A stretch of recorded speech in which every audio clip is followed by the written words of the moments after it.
Hello, everybody. Scott Golden here with the NXT review for the 16th of November 2011, and we are fast approaching the NXTs. Well, maybe not fast enough.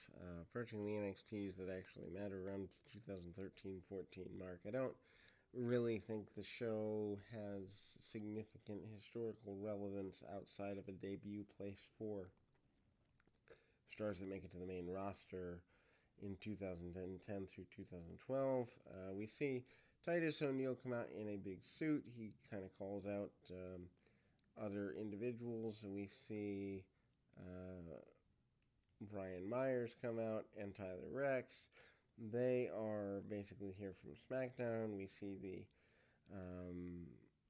also kind of a return of Matt Striker, who says that Rex and Myers will face off later tonight. There's also issues as it relates to, or Rex and Myers will be in tag action later tonight. Percy Watson managing a dropkick on Derek Bateman. Bateman, of course, having issues with his girlfriend and a potential romance with Johnny Curtis. Percy Watson manages to do punch kick, basic stuff around, and then a nice belly-to-belly suplex over the top by Watson. Watson bouncing around and, for the most part, proving that he has everything necessary to have a decent enough career that never really went more than a couple of years. Anyway, different guys have different shelf lives. Apparently so. Bateman sends his man off, and off we go into the wild blue yonder. Clothesline there, and ultimately some basic things there. Bateman gets the loss, and then flirtation between Johnny Curtis, aka the man who becomes Fandango years later, and Maxine. Maxine basically turns him down flat. We go back to Yoshitatsu, who is here. Tatsu doing the reddish hair.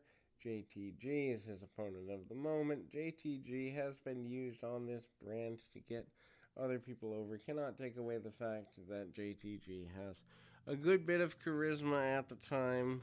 Up and tip over by Yoshitatsu. Kick to the side of the head by JTG. JTG kind of doing the thug thing here. And again, we see a bit more takedown.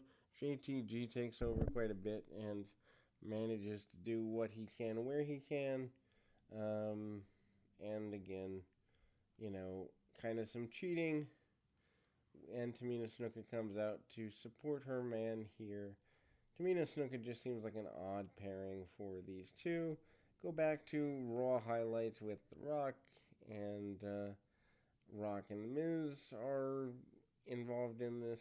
Cena squares off in this, and we're kind of going back that way. Long time. Issues for Derek Bateman, who is basically, implying that Johnny Curtis is an underhanded guy, and Curtis trying to make it clear that he, in fact, does not want Maxine involved with Johnny Curtis as they were before. Tyler Rex and Brian Myers. Myers is a guy who I think, honestly, for my benefit, is being wasted by Impact in current day, but Rex and Titus O'Neil go around.